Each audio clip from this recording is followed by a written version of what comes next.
So let's welcome Steve in today. Hey, Will. Steve, how you doing today, brother? I'm good. You good? Appreciate you having me on. Listen, I'm excited. Anytime I get a chance to talk about wrestling, I talk about wrestling. So let's talk about it for a second. All right. There are promotions scattered all over the United States. Yes. You guys are not a humongous promotion, but you guys, I guess you'd fall more under the category of territory. That's a term they used to use way back in the day when I was a young fella. Right. Which seems like about 100 years ago now because I'm getting pretty old. So tell me a little bit about how Legacy Championship Wrestling, what sparked this Genesis story for you guys? Well, a few years ago, I had another promotion, and I sold the promotion. And I've been knowing a guy named Gil Culkin for several years now. And Gil and his dad, Mr. George Culkin, were promoters back in the 70s and up through the mid-80s. And Gil and I got to talking one day, and Gil told me, he said, I think there's room enough for another good promotion, good independent promotion. And it kind of sparked some interest on my end. So we got to talking, and we said, hey, let's start a promotion. This was about 2.5 years ago. So at that moment, we started Legacy Championship Wrestling. And we had our first event in August of 2022 at Summerall High School. So this coming tomorrow night, the 24th, is going to be our 2-year anniversary, so to speak. So we started that because we believe in good old school wrestling the way it used to be. So we're a lot different from what people may see on TV now, but the folks that remember wrestling back in the 70s and the 80s with Mid-South and Gulf Coast wrestling, international wrestling, that's our style right there. We are a promotion that we want anybody and everybody to feel comfortable coming to. We don't allow our wrestlers to use profanity or anything like that. So I think everybody that comes out to our events, they love it. And the first question they ask us when it's over with, when are y'all coming back? So I remember Ted Turner back quite a few years ago said that he looked like he was going to get into the wrestling business. So you're taking them back to the wrestling days, not the wrestling days, exactly, right? The wrestling. And there's a lot of old school wrestling fans in South Mississippi. And we got a lot of events coming up in the near future. And we do a lot of fundraisers. And it's an easy way to make money. And everybody has a good time. And Gil and I, we enjoy doing it. Well, for anybody interested, we're going to be dropping all of their information into the descriptions of this episode. We're going to talk about a book that his buddy Gil Culkin wrote about the wrestling industry. It's a pretty specific story to actually what went on in his life. We'll put that also. It's on Amazon, but I'll make sure I put the link where you guys can check it out. Yeah, Steve, quick question before we jump into some other topics I want to cover. Where do you guys get your talent pool? Where does it come from? Actually, now, William, there's so many independent wrestlers throughout the South that contact us. I mean, they hear about what we're doing and they contact us. The first thing we do is, well, give us a resume, send us some videos. We want to see what you got. So that basically is where we get our guys from. On this card at Summerall, we've got several guys from Tennessee, several from Louisiana. We got one coming from Arkansas, and really all top talented guys. Any of these 5 matches that we have Saturday night in Summerall could be a main event, and it's going to be good, I'm telling you. Is it difficult? You were talking about the way the independent circuit now operates because it's pretty nationwide with a lot of the talent. And I know that the larger promotions tend to poach a lot of the top talent. You guys running into that? Or are you guys able to keep a kind of a core group of performers? Well, sometimes there's so many promotions out there, and there's a lot of really good independent promotions. They may have an event scheduled, say, 9 months from now, and they may book a wrestler that maybe we want on an event in 3 months, and we contact them and say, hey, we got this, and the guy's already booked. So we have run into that situation. But like I said, there's so many guys out there now, and so many good, talented wrestlers that we've used several of them over the past 2 years, and we have a pretty big selection of guys that we can choose from. Now, you and your co-founder, Gil, you guys both had a basis in wrestling? I mean, you guys had a history in wrestling, or you just jumped into it? Well, yeah, Gil's dad, George Culkin, was a wrestler back in the 40s and 50s. And in the mid 60s, Mr. George started promoting wrestling in Mississippi.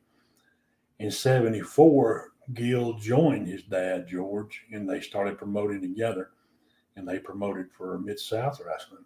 And then in 77, they broke away from Mid South, as the book will explain that, and formed their own promotion, International Championship Wrestling, throughout Mississippi. And they had television program from the coast all the way up to the Tennessee line, and had some really, really top-notch wrestlers, such as Tom Schaff, the Great Mephisto, Pretty Boy Collins, Percy Pringle and the Mongolians. And a lot of people probably remember Percy Pringle as Paul Bearer from WWE.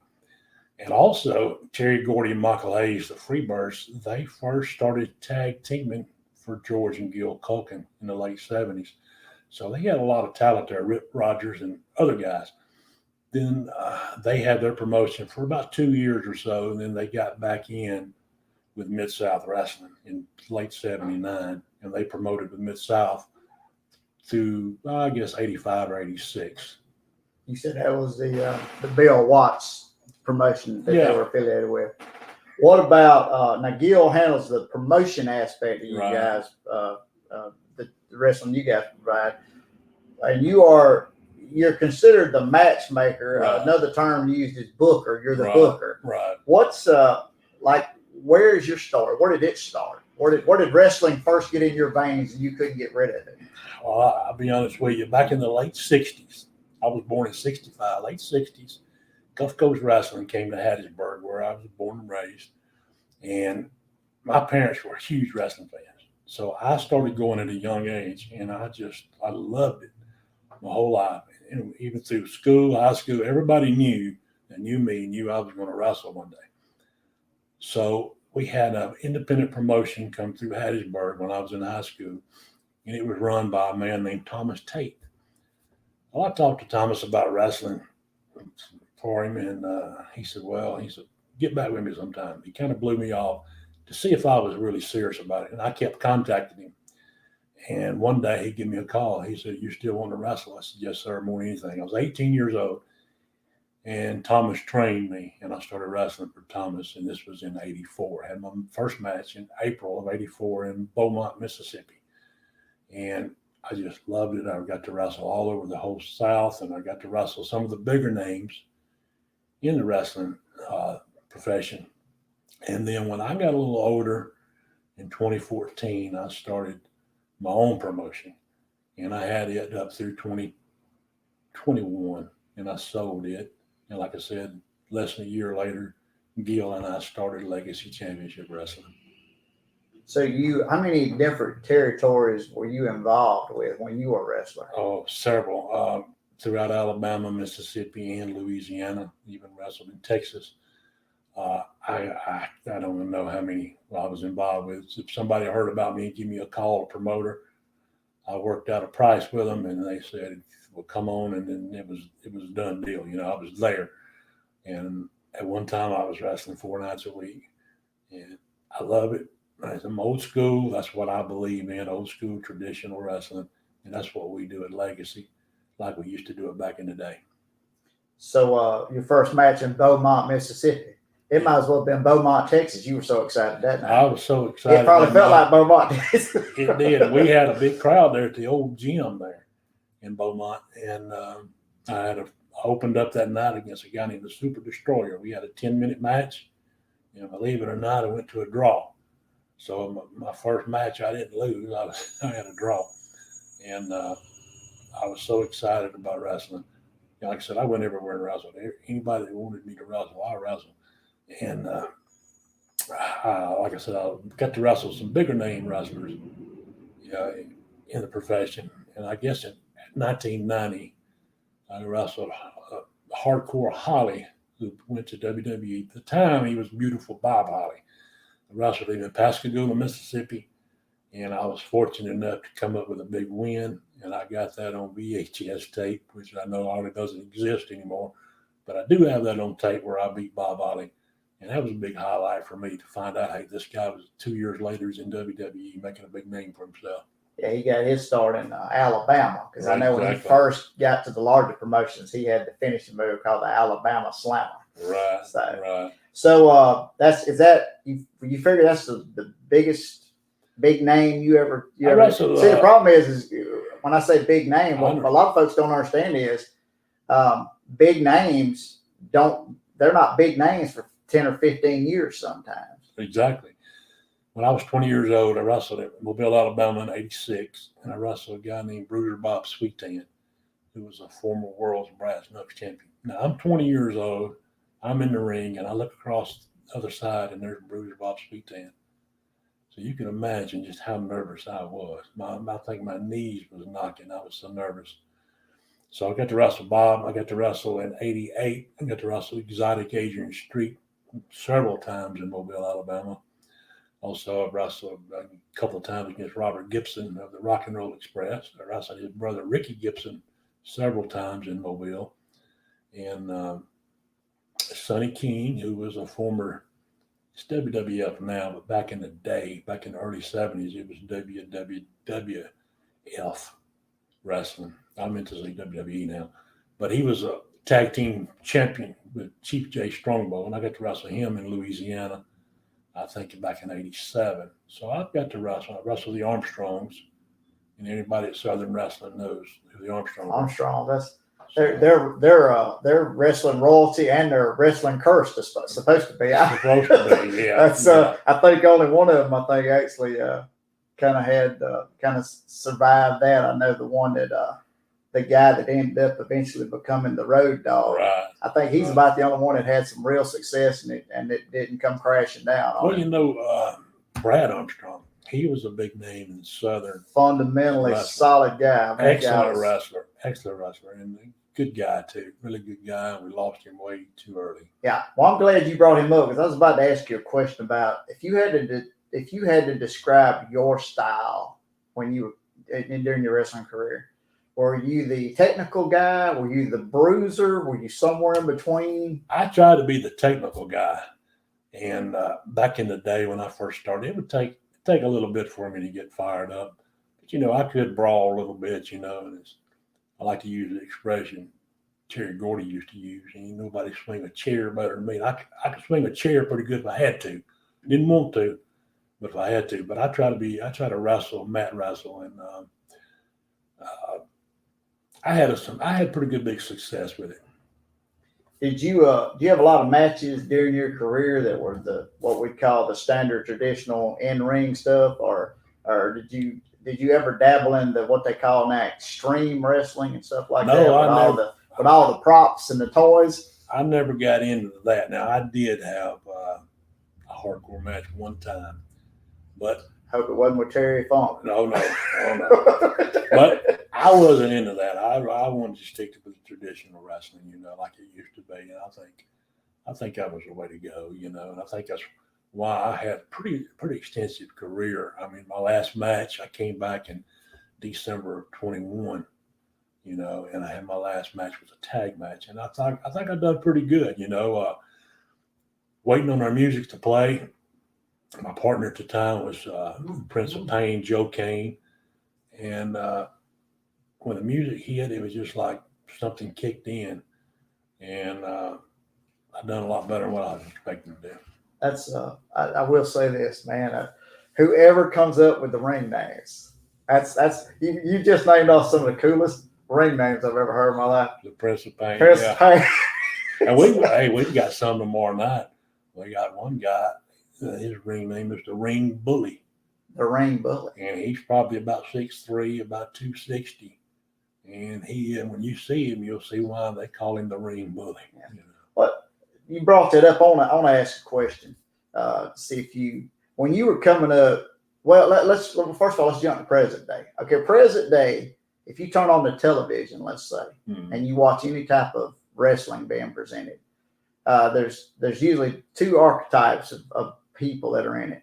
The smaller warrior, what they would consider like cruiserweight, that's flying all over the ring and all. It looks like a circus out there almost. And then there's the big hulking, they look like they're chiseled out of concrete. Right. Did you run into a lot of that back then? Was everybody built like the Incredible Hulk, or did you see a lot of the smaller guys trying to make their way in? Because in the independent ranks, you see a larger diversity than you do in what they call the big time promotions. No, back in the day when I first started, there wasn't too many guys that were totally ripped like they are today. Most of them were probably in the 225 to 240 pound range. Most of them. Some were bigger than that, and every now and then you'd find a guy that was smaller than that. But back then, they mainly just wrestled, and it wasn't what you see today.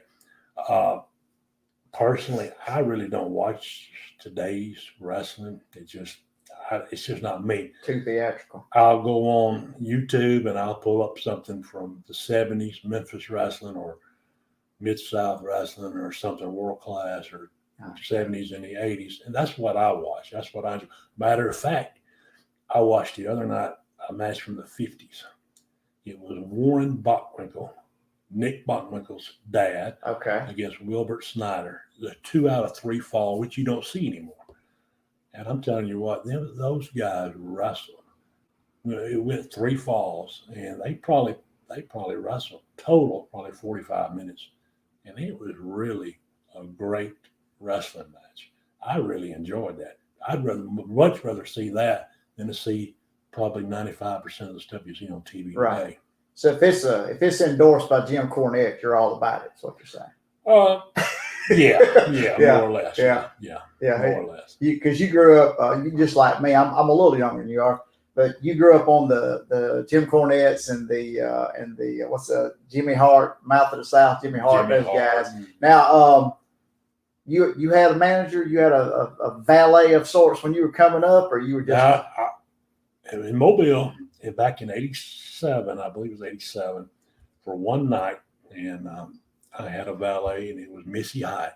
Oh, I wrestled Adrian Street, and his corner was Miss Linda. At the end of the match, Linda and Missy Hyatt had a few words, and they tied up, and we had to separate them two. And they were supposed to have a match the following week, and I don't know what happened, but they constantly promoting. Missy Hyatt was not there. I don't know. Like I said, I love how you just casually name dropping like. Well, for me at 87, a 22-year-old guy, that was a big thrill to have Missy Hyatt as my valet. I can imagine. It was just one night, but it was a big thrill. We wrestled Adrian Street. And Adrian Street, I'm gonna tell you what, the guy could wrestle. He could wrestle with any of them. Right. I'm telling you. Yeah, I remember Missy Hyatt back before she had to encounter her demons. That was for a young guy. That was an extremely attractive young lady. At the time, I think she was married to Eddie Gibbert at the time. I think so. Yeah, hot stuff. And the promoter down there had contacted her and arranged for her to come down there. And I was said, "Hey, she's your manager, your valet for tonight." Well, as you traveled around the area, first of all, how far? You said sometimes you were wrestling 4 nights a week. Yes. Like how much travel did that? At the time, 4 nights a week, Gulf Coast Wrestling came back to Mississippi. This was in '86. Okay. Traveling wasn't that bad. We wrestled in Laurel, Hattiesburg, Meridian, and Mobile.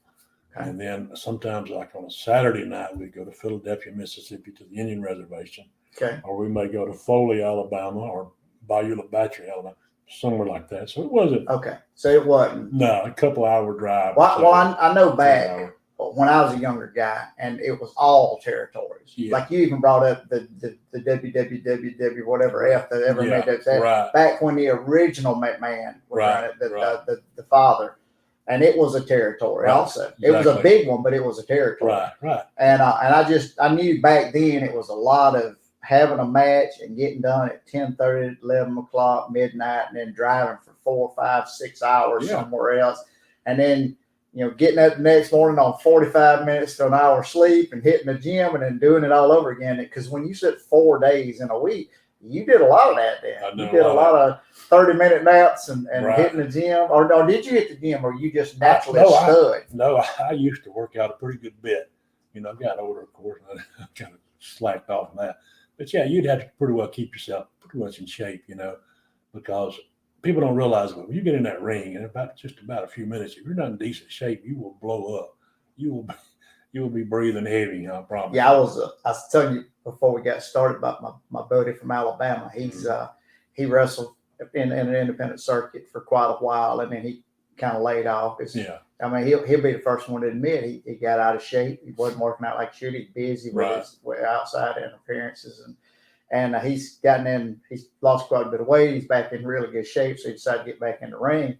And the first thing he told me, I said something one day about, man, I'd love to jump in that ring with you one day. He said, man, you wouldn't last a minute and a half. I said, what are you talking about?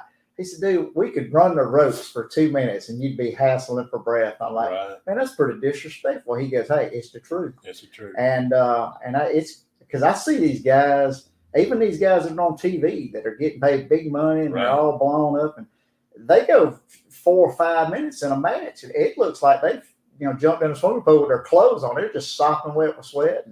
Yeah, those guys. It's crazy. The guys got to be in shape. And I tell the young guys that are starting out in wrestling, I said, you got to work on your cardio.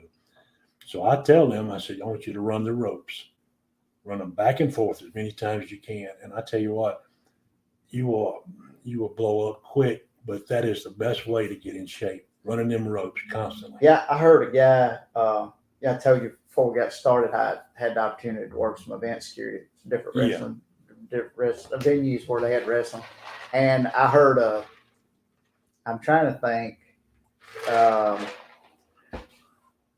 which guy it was. It was one of the guys that was in a group called Chronic at one time, a tag team called Chronic. Brian something, I think was his name. I can't remember right now. Yeah.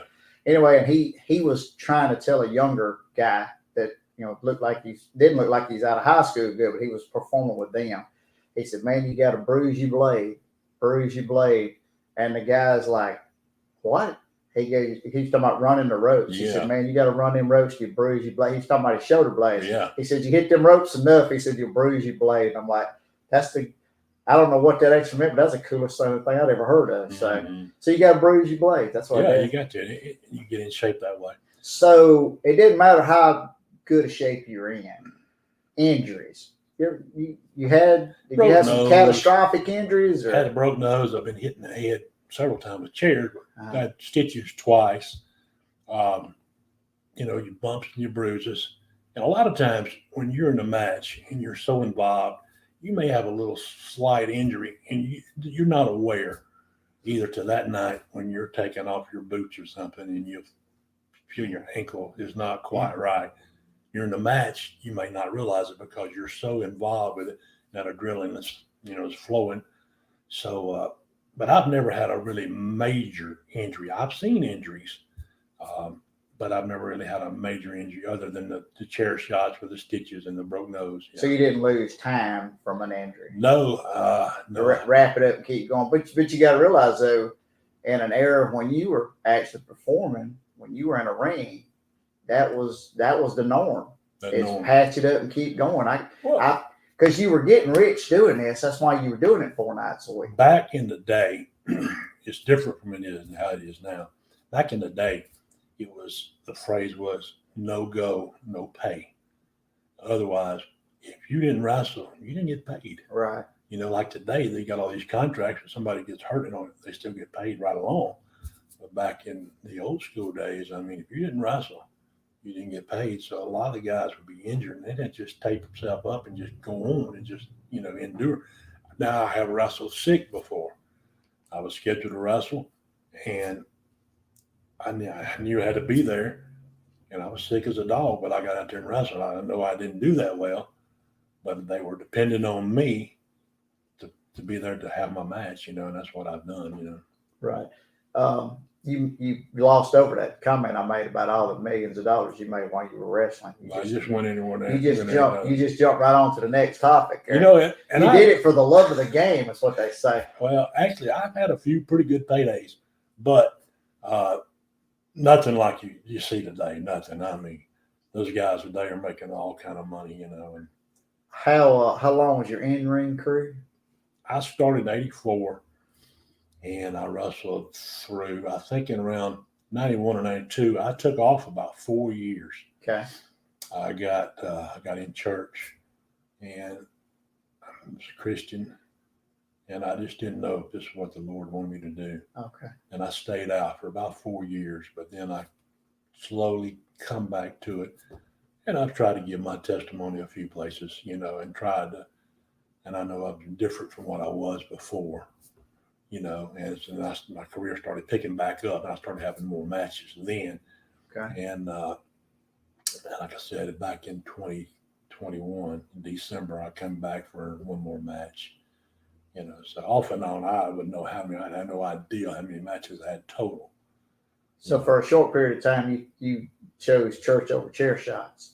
Oh yeah. Which I still go to church. And you chair shots, concussions, a lot of undiagnosed concussions. Undiagnosed. I don't know. I've seen stars before, and back in the day, I see stars. That ain't no big deal. But it's probably was a concussion. Just didn't realize it back in the day. Now you weren't a guy that like prolonged your career. I can't get in the ring and do this anymore. I'm gonna be a manager. I'm gonna be a commentator. I'm gonna be a what? You know how you'll see guys that just hang on too long. Right. I mean, I'm not going. I'll give you a prime example. A guy I watched wrestle for what seems like 100 years. A guy named Ric Flair.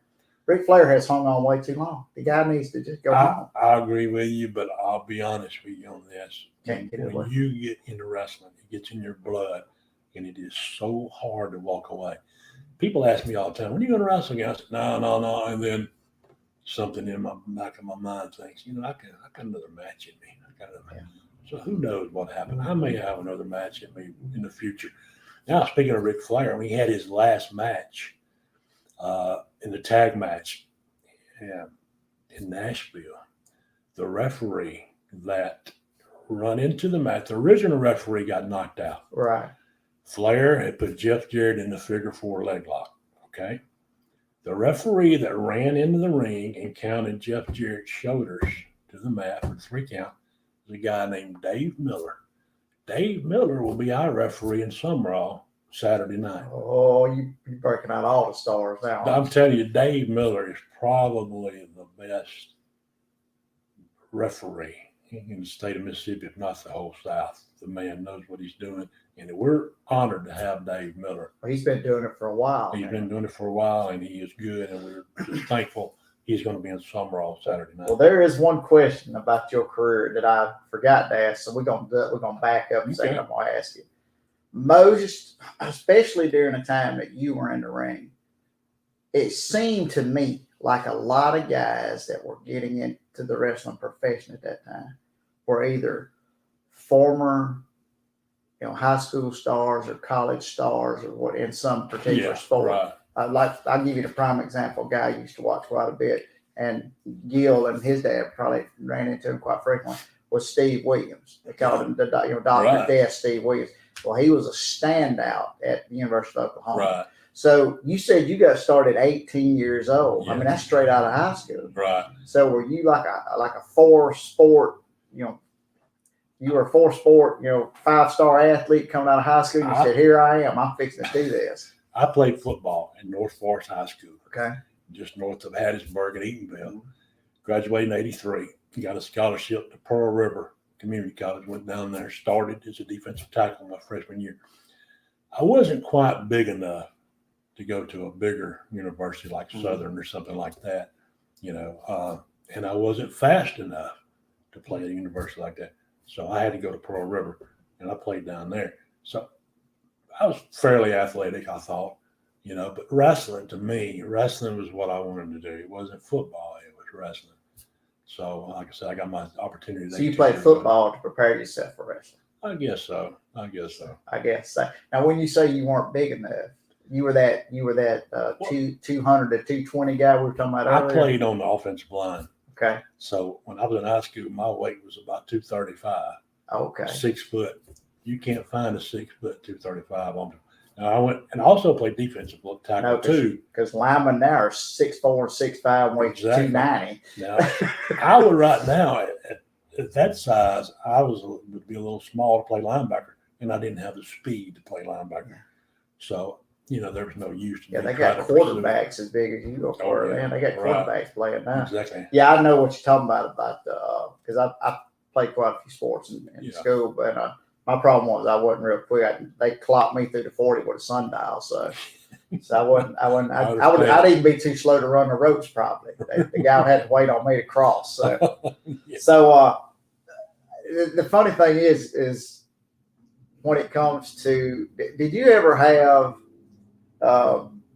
any real mishap during a match? Like, yeah, and I'm not going to, there's enough folks that's going to watch this that know kind of how wrestling is at this point, but was there anything that maybe you wanted to try to get done in a match and either you botched it or the guy you were facing botched it and ended up screwing the whole? I can't. I'd have to think on that for a little while. I just wondered how many losses how many losses you took that should have been wins because some guy you got in the ring with was I'd have to think on that. Because a lot of things I've heard, especially from a lot of the now who are big talent guys, is how the one thing that veterans, it imparted to them as they were coming up through the ranks, paying their dues. That's a term you hear. Was professionalism. You got to show professionalism. You got to be professional in the ring. You got to be professional, or with the fans. You got to be professional out of the way. When they're hounded, when you're being hounded in Hattiesburg for autographs, you have to show professionalism. Yeah, right, exactly. And that's what we're trying to do with Legacy Wrestling. We're trying to make it to be as professional as possible. There's other promotions out there. Like I said earlier, there's some good promotions, but there, on the other hand, there's a few bad promotions out there. And I can think of one right now. Don't say it, though. I won't say it. Don't say it. And it should not. They should not be in wrestling. The promoter should not be in wrestling. It's terrible. But we try to be as professional as possible. Our bell, we start at 7:00. Mm-hmm. Okay.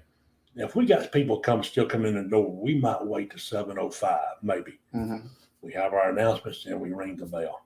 Mm-hmm. Some promotions advertise at 7:00 and it might be 7:30, 7:45 before they start. That's unprofessional. That's right, because they're just trying to bolster concession sales at that merchandise sales. So we try to be, like I said, like it used to be, old school wrestling.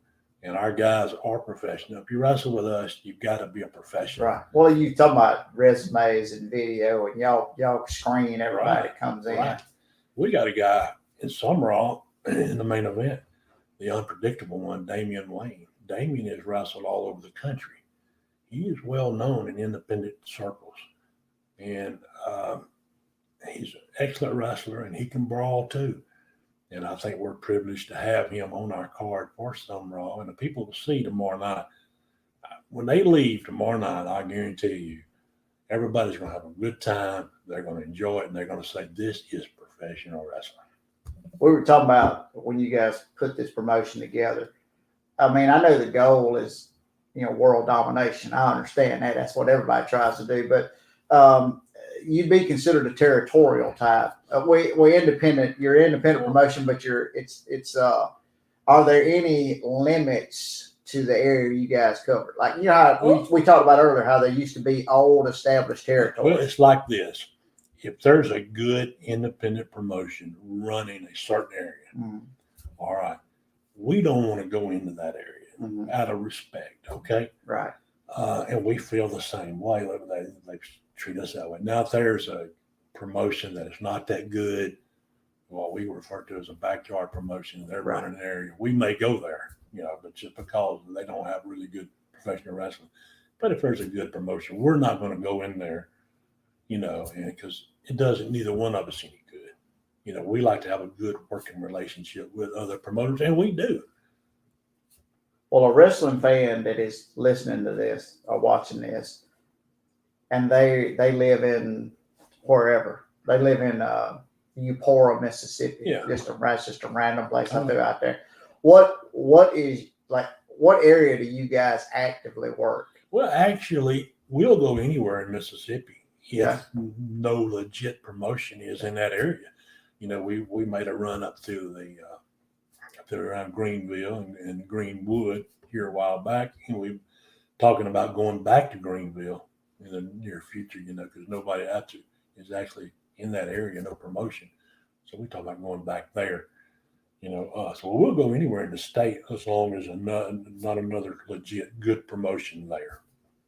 As you guys make your way through the byways, the old dirt roads and gravel roads of Mississippi, have you stumbled across any guys that you were in the business with back in the day?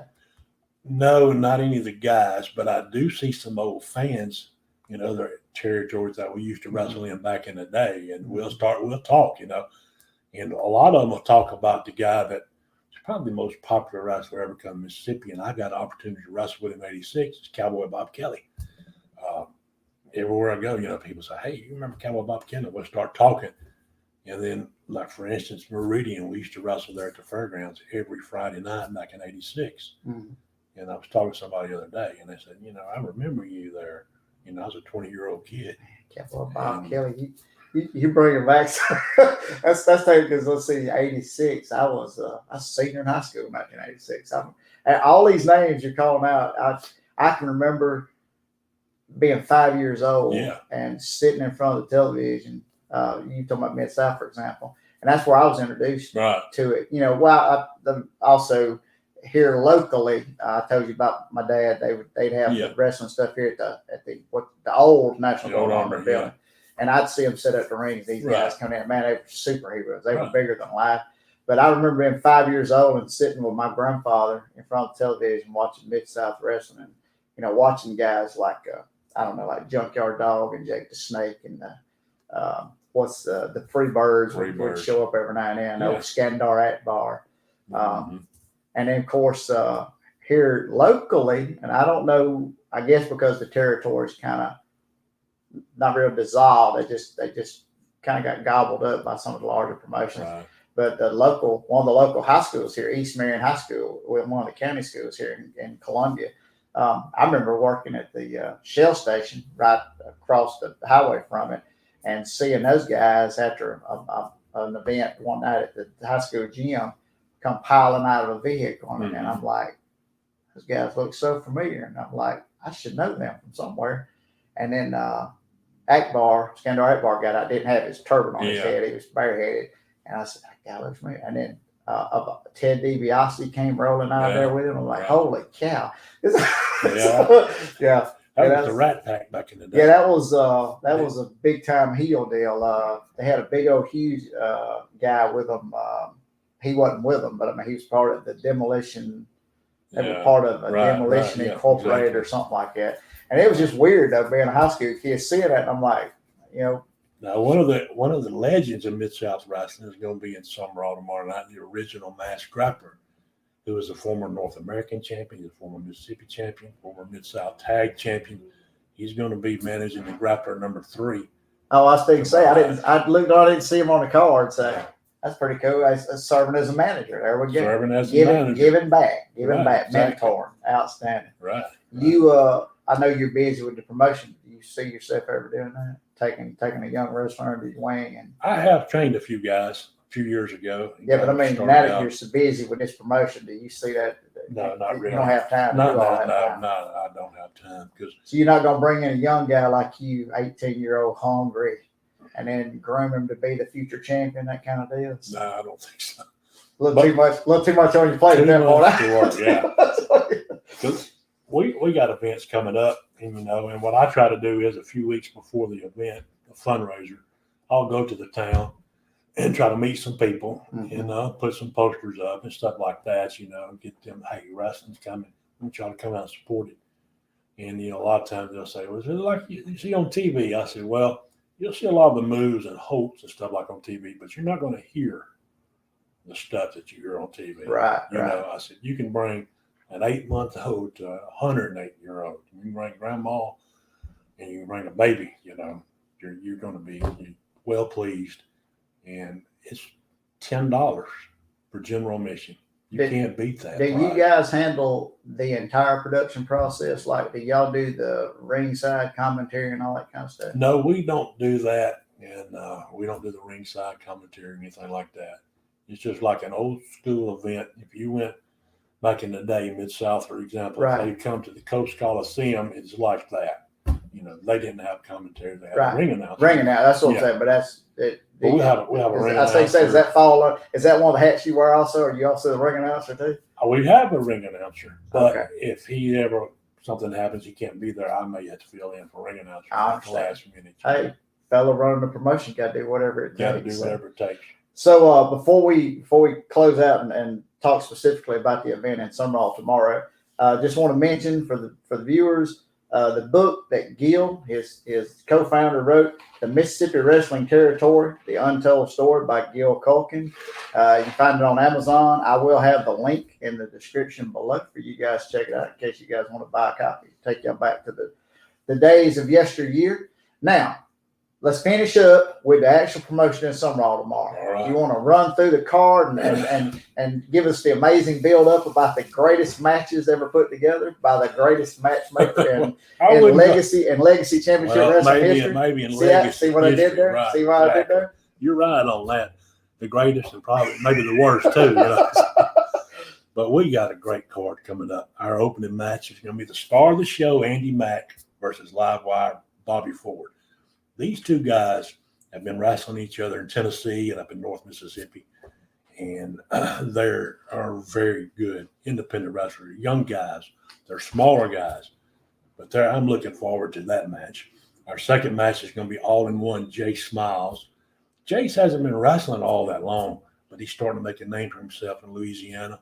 He just got back from Georgia, had some matches over there, and people are starting to take notice of him. He's going to wrestle a big guy named Alexander Kristoff. Alexander Kristoff is making a name for himself in Texas. Big guy. I'm talking about well over 6 foot, close to 300 pounds. Our third match is going to be the ring bully, Stevan Rimpson, with Professor P as his manager. And the ring bully is just like his name, the ring bully. He's a big guy. He's tough. He's strong. He's going to be wrestling All-American Ken Dang. On our opening event 2 years ago, we brought in Ken Dang, and he wrestled a guy by the name of Zane Stevens. Zane is pretty well known in independent circles. And Zane defeated Ken Dang, but I tell you what, Gil and I were impressed with Ken Dang. He gave Zane Stevens all he wanted. So we're bringing him back, the All-American Ken Dang. People are going to love him. Then we got the Cajun Outlaw, Rhett the Threat Thibodeau. He is a Cajun from Lafayette, Louisiana. Good wrestler, very good wrestler. Been wrestling probably about 20 years. He's going to wrestle the Masked Grappler number 3. And in his corner is going to be the original Masked Grappler, who, like I said earlier, is a former North American heavyweight champion. So that's going to be an excellent match. Our main event, we had a Legacy Heavyweight Championship match originally scheduled.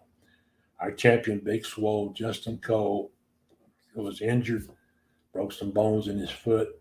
He's unable to wrestle. He's going to be out for several weeks. And he was going to defend his title against the unpredictable one, Damian Wayne. And as I mentioned earlier, Damian has been all over the country. So we had to find somebody to come in and replace Justin Cole. And we got a perfect guy from Charleston, Mississippi, Mr. Excitement, Gio Savage. And Gio is very popular. We've had Gio on our cards a number of times. People love Gio. That match is going to be a number 1 contenders match. So whoever wins that match is going to get a chance to face Big Swole Justin Cole for that belt when Justin's able to come back and wrestle. And like I said, referee Dave Miller, who made his, who was the one that countered Chuck Jarrett's shoulders out in Ric Flair's final match, will be there. Doors open at 6, bell time's at 7. Now, for those ringside ticket holders, we're going to let them come in at 5:30. We're going to have a meet and greet the wrestlers for ringside ticket holders at 5:30. So if you get your ringside tickets, come early, come at 5:30, meet the wrestlers. They'll have merchandise, pictures, have your picture made with them, whatever you want to do. Right now, ringside tickets will be available at noon, Saturday the 24th at the gym. So if you want to come early and get your ringside tickets, then come back later that night, you can do that to make sure you get ringside because they will sell out and they are limited. So remember, bell time's at 7 o'clock. General admission's only $10. Kids 5 and under free in general admission with a paying adult. So you can't beat that $10 prize. And I promise you, when you leave, you're going to say, now that is good, professional, old school wrestling. And when are y'all coming back? Summerall, Mississippi, Summerall High School, the gymnasium, tomorrow, August 24th. You said gates open at 6. Right. The event starts at 7 or 7:05. We still got folks filtering in. Ticket sales, when will they actually cut off? You sell right up to bell time? Yeah, we'll sell it to bell time. If we have any ringside left over, they'll be available at the door. So if you want to come and you ain't got ringside tickets, you want to go to the meet and greet at 5:30, just come early. If there's any tickets left, you can buy them there. But like I said, at 12 o'clock tomorrow, somebody will be at the gym selling ringside tickets. So if you want to come and get them, then come back later that night, you can do that. All right, folks, if you're within driving distance to Summerall, Mississippi tomorrow, you definitely want to go by and check this out. I had one other question I was going to ask you, and it's totally slipped my mind now. I guess that's it, guys. Can't thank Steve enough. I wish Gil could have been here. We had the reason this episode is not airing on a regular Monday, it's airing on Fridays because we're not going to blame Steve. We're not going to blame Steve for messing it up. He just had some connectivity issues we had to sort out. So, and then he made the drive all the way to my location just so we could get this out. So I do appreciate that.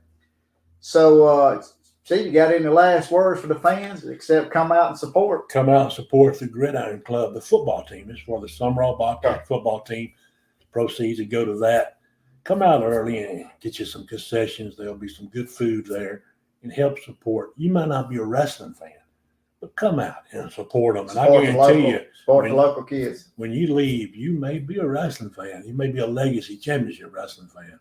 I knew you'd have concessions. Now, remember my question before we get out here. Merchandise. Do we have Legacy Championship merchandise? We'll have T-shirts for sale, only $10. T-shirt, Legacy Championship Wrestling T-shirt, only $10. And let me throw this in there too. 2 weeks from Saturday, we're going to be in Raleigh, Mississippi, at the high school gym fundraiser for the Raleigh Lions baseball team. Big card up there, and we got the lady wrestlers there also. Oh, okay. We didn't even get a chance to talk about the lady wrestlers. So, guys, remember that. You got tomorrow night, Summerall. 2 weeks from now, it's going to be Raleigh, Mississippi. Made their way a little farther north for you folks that live up that way. And merchandise, we talked about you'll have merchandise available. One last thing. Legacy Championship Wrestling fans have been made on this episode tonight. How do they follow you guys? Facebook. Go to Facebook, which most people have a Facebook page. Just pull up Legacy Championship Wrestling, and you'll find our page. Like us and follow us, and you'll see all of our events and what's going to happen, and we'll appreciate that. Sounds like a winner. Also can keep an update on the current champion with the broken foot. Yes. Hope he heals up well because you can't run a good solid promotion without the champion being at full strength. Right. Because what did we say? If you don't make it, you don't get paid. What you said that exactly earlier? Right. If you don't No go. no go, no dough. Yeah, no, that's what I'm talking about. All right, Steve, can't thank you enough. We'll see you guys this upcoming Monday for our regular scheduled programming for What in the World. And thanks, Steve, for being here today. And we'll see you guys next Monday. Y'all have a fantastic day. And don't forget, come out and support these guys because you're not supporting these wrestlers. You're supporting the local community. And we appreciate that.